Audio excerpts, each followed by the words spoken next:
My parents stole $350,000 from the savings I'd been building for years. Mom laughed. Thanks for funding our 30th anniversary trip. I just smiled. 2 weeks later, they called me from Dubai, screaming and panicking. The money disappeared on a Tuesday morning. I checked my account like I did every week. The savings account, the one I'd been building for 8 years. Every bonus, every tax return, every overtime shift, every dollar I didn't spend on the vacations my friends took, the restaurants they posted about, the new cars they bought, $350,000 gone. Balance $47.23. I stared at my phone, refreshed the app. Same number. My stomach dropped. Fraud. Had to be. Identity theft. Someone hacked my account. I called the bank immediately. Hands shaking, heart pounding. The automated system. Press 1 for checking. Press 2 for savings. Press 3 for fraud. I pressed 3. Waited on hold for 12 minutes, listening to elevator music, my leg bouncing, my breath shallow. Thank you for calling. This is Jennifer. How can I help you? Someone emptied my savings account. All of it. $350,000. I need to report fraud. Typing sounds. Account number? I gave it to her. More typing. Then silence. Sir, the withdrawal was authorized. Electronic transfer, not fraud. That's impossible. I didn't authorize anything. It shows here it was authorized by Margaret Chen, joint account holder. The transfer went through at 9:47 a.m. yesterday. My mother. The room tilted. I sat down hard on my kitchen chair. Sir, are you there? She's on the account for emergencies, I said, voice hollow. Medical emergencies. I added her years ago when I was traveling for work, in case something happened. Well, she used her access to transfer the full balance to an account ending in 4782. Would you like me to provide more details? No, thank you. I hung up. Sat there at my kitchen table, staring at my phone, at the number, 4723, 8 years of work, gone in one transfer. I didn't cry, didn't yell, didn't throw anything. I just sat there, cold, empty. Then I drove to their house. 20-minute drive, suburban neighborhood, 3-bedroom house with a nice lawn. The house I'd helped them refinance 3 years ago when their mortgage rate was too high. Saved them $400 a month. Dad answered the door in a Hawaiian shirt I'd never seen before. Bright pink, palm trees and surfboards. Hey, champ! Big smile. Perfect timing. Come in, come in. Inside, the living room was covered in glossy brochures, travel magazines, printouts, Dubai, Paris, Maldives, Rome, Barcelona, a map of the world spread across the coffee table, red pins marking destinations. Mom came out of the kitchen holding 2 champagne flutes. Moet, the expensive kind, the kind they'd never bought before. Oh, sweetheart, perfect timing. She handed me 1 glass, fizzing, golden. Her smile was wide, careless, excited. We wanted to tell you in person. We're celebrating our 30th anniversary. Big trip, really big. First-class flights, 5-star hotels, the Burj Khalifa, the Eiffel Tower, the works. I looked at the glass in my hand, cold, wet, with condensation. With what money? I asked quietly. She laughed, high-pitched, delighted. With your money, silly. Thanks for funding it. You've been saving so much for years. We figured you wouldn't miss it. You don't even have kids yet. No mortgage, no wife. What do you need all that money for? Dad clinked his glass against hers. 30 years, son. We deserve this. We worked hard, raised you, sacrificed. Now it's our turn. You took all of it, I said. Every dollar. Mom waved her hand, dismissive. You'll make it back. You're young. You have time. We don't. We're getting older. This might be our last chance to really live. I saved for 8 years, and it's going to an amazing cause. She sipped her champagne. You should be happy for us. This is what family does. They help each other. I stood there, the champagne glass in my hand, untouched. Dad was already pulling up their itinerary on his iPad. Look at this resort in Dubai. 7-star, underwater restaurant, gold-plated fixtures. We're staying a week. Then Paris, Mom added. 5 days. Then Rome. Then Barcelona. Then the Maldives for the finale. Private villa over the water. 21 days total. First class the whole way, Dad said. Proud. Lie-flat seats. Champagne service. I didn't say anything. Didn't argue. Didn't shout. I set the champagne glass down on the coffee table. Carefully. Gently. I smiled. I nodded. Have a great trip, I said. Mom hugged me. You're such a good son. We're so proud of you. Then I left. Drove home in silence. Radio off. Windows up. Got to my apartment. Locked the door. Sat on my couch in the dark. And I planned. For 2 weeks, I was the perfect son. I texted them. Sent encouraging messages. Me. Can't wait to see photos. Me. You deserve this. Enjoy every moment. Me. Have the best time. Asked about their itinerary. Where they were going first. What hotels they'd booked. Mom sent back excited paragraphs. Paragraphs about spas and restaurants and excursions. They posted photos from the airport lounge, business class lounge, champagne flutes, fancy food, Dad making a toast, Mom laughing. Caption, 30 years and counting. Dubai, here we come. Blessed anniversary. Luxury travel. 47 likes. Comments from relatives congratulating them. While they sipped champagne over the Atlantic, I sat at my kitchen table with a lawyer. Found him online. Criminal defense attorney who also handled financial crimes. Good reviews. Aggressive. Exactly what I needed. Consultation was free. I brought everything. Bank statements, transfer records, account history. Joint account means joint access, he said. said, looking through the documents, flipping pages, studying numbers. But the money came from your paycheck, your deposits, your name on every wire transfer for 8 years. This isn't her money. This is conversion of funds. Can we get it back? We can try civil court, sue for restitution, but that takes months, years sometimes. He looked up. If you want them to really feel it, we go criminal. Theft by conversion, financial exploitation. These laws usually protect elderly people from their kids,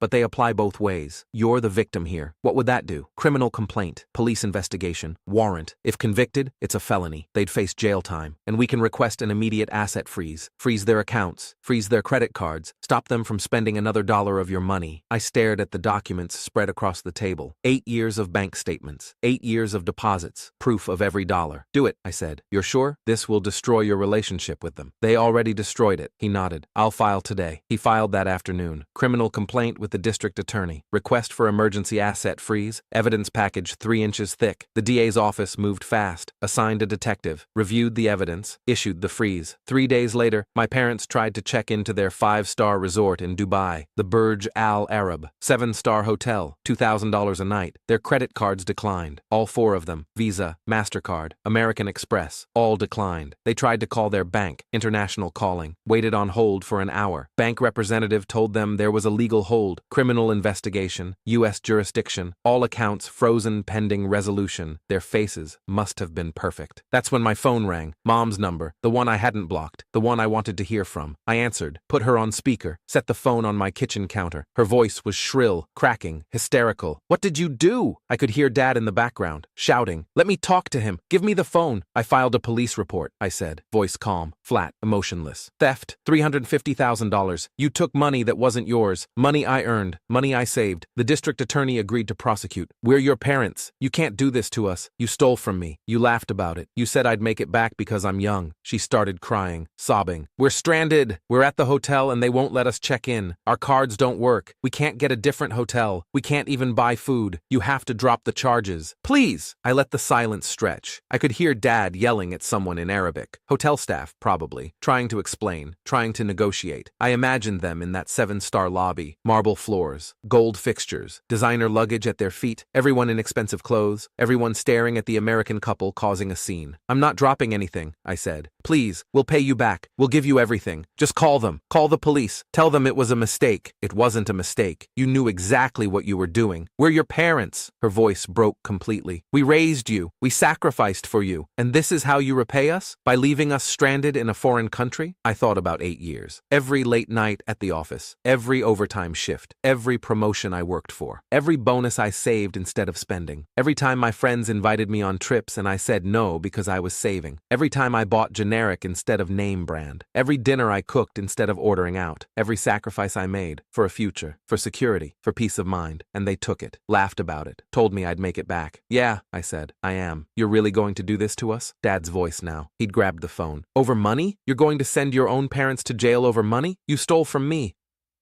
We're family. Family doesn't do this. Family doesn't steal $350,000 either. We'll give it back. Every penny. Just drop the charges. You can't give it back.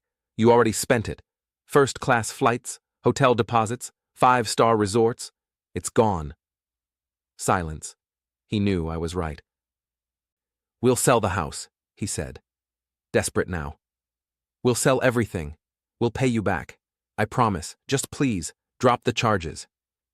You had the chance to ask me, to talk to me. Instead, you stole it and mocked me for saving it. We made a mistake. No, you made a choice. I hung up, sat there for a moment, phone on the counter, silent. Then I blocked both their numbers. Called the lawyer. They called, I said, begging me to drop charges. What did you say? No. Good. The DA wants to proceed. They're building a case. Your parents will be arrested when they land back in the U.S. What if they don't come back? Then there's a warrant. Interpol gets involved. It gets much worse for them. They'll come back. Good. I hung up, sat in my apartment, quiet, empty. My phone buzzed. Texts coming through from relatives. Aunt Linda. Your parents are stranded. Help them. Uncle Bob. What's wrong with you? They're family. Cousin Amy. You're really going to let them suffer like this? I blocked them all. 2 days later, my parents posted on Facebook. Long post. Public. Visible to everyone. We're devastated to share that due to a terrible misunderstanding with our son, we've been left stranded in Dubai with no access to our accounts. We're trying to get home but can't afford flights. If anyone can help, please message us. We're desperate. Comments flooded in. Relatives offering sympathy. Friends shocked. Then someone commented, "What happened with your son?" Mom replied, "We borrowed some money from his savings for our anniversary trip. He overreacted and filed criminal charges. We're working to resolve it." I screenshot it, sent it to my lawyer. "Evidence of admission," he said. "She just confessed publicly. This helps us." The post stayed up for 6 hours, then disappeared, deleted, but I had the screenshot. 3 days later, they flew home. Coach. Cheapest tickets they could find. Borrowed money from Uncle Bob. Landed at SFO. Went through customs. Police were waiting. Arrested. Handcuffed, read their rights, booked, fingerprinted, mugshots taken, bail set at $50,000 each. They couldn't pay it. Spent 2 nights in county jail. Uncle Bob bailed them out, mortgaged his own house to do it. They went home to find their bank account still frozen, credit cards still frozen, no access to any money. The trial took 4 months. They hired a public defender. Couldn't afford a private lawyer. I showed up to every hearing, sat in the back, watched. They never looked at me. The evidence was overwhelming. Bank records, transfer history, my testimony, their Facebook confession screenshot. The defense tried to argue it was a family loan, an understanding. The prosecutor showed that there was no agreement, no discussion, no permission, just theft. The jury deliberated for 2 hours. Guilty, both counts. Theft by conversion, financial exploitation, sentencing, 2 years probation, $350,000 restitution plus interest, community service, permanent criminal records. If they missed one payment, they'd go to prison. After the verdict, they tried to approach me in the hallway. Security stopped them. Mom was crying. "Please, we're sorry. We'll pay you back. Just talk to us." I looked at her, at Dad, at their faces. "You should have asked," I said. Then I walked away. The restitution payments started the next month. $2,500 a month for 12 years. They sold their house, downsized to a 1-bedroom apartment, sold their cars, took the bus. Every month, $2,500 direct deposited into my account. I never spoke to them again.